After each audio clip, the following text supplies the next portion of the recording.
All right, let's take things outside. I also saw a couple of snowflakes flying earlier today. Obviously, it wasn't warm enough to do much, but Chief Meteorologist Jeremy Legoo was out in the rain. So how long is this rain going to stick around, Jeremy?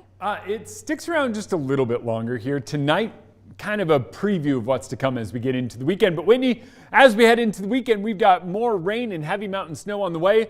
But yeah, we got some Friday evening showers, but seriously, let the warm up begin. I know I said it yesterday. Believe it or not, today is a little bit warmer than where we were yesterday. And as we head into the weekend, a stark difference from where we are. 37 and a little bit of rain here in town, 34 in Coeur d'Alene, 32 up in Sandpoint. So depending on where you are still seeing some of those snowflakes mixing in.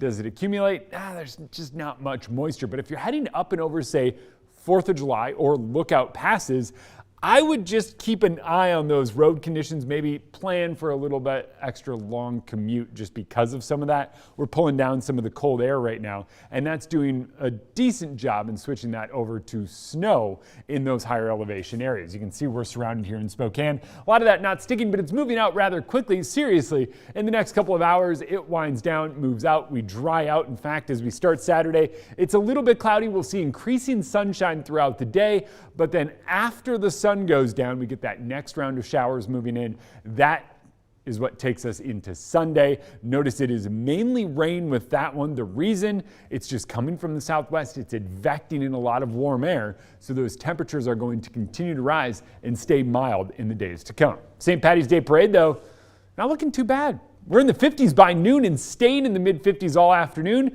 It's dry, it's sunny, it's beautiful, and not just for us, but for much of the inland Northwest. Temperatures literally going to be in the mid-50s and up in the 60s out in central Washington. It is going to be warm as we get into the weekend, but keep in mind that mountain snow and that west side rain and even our rain here in town, that's still guaranteed. That's still happening, and that's something we are still looking forward to here across much of the inland Northwest. The storm responsible for that, right there, sits about 1,300 miles away right now, but that's what's going to play a big role in what we see as we head into the weekend. You put it in motion, we get rid of our little dirty ridge of high pressure. There's the storm, takes shape off the coast, throws a ton of moisture at us. It's those occluded fronts bringing rounds of moisture to much of the region.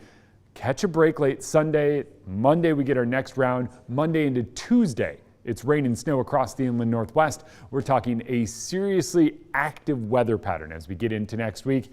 And for me, that's great news. We are still in drought conditions across much of eastern Washington. So any sort of moisture we can squeeze out of it, hey, we're going to take it. 55 tomorrow. Showers return after dark. You kick those clocks forward. I know I've been saying that all week long, but for some reason, as the meteorologist, you have to tell people to kick those clocks forward. Then as we get into next week, those showers continue on and off before we dry out in the second half of the week. Here's the thing, Jeremy. If you don't tell us, then we will forget, or at least I'm speaking for myself.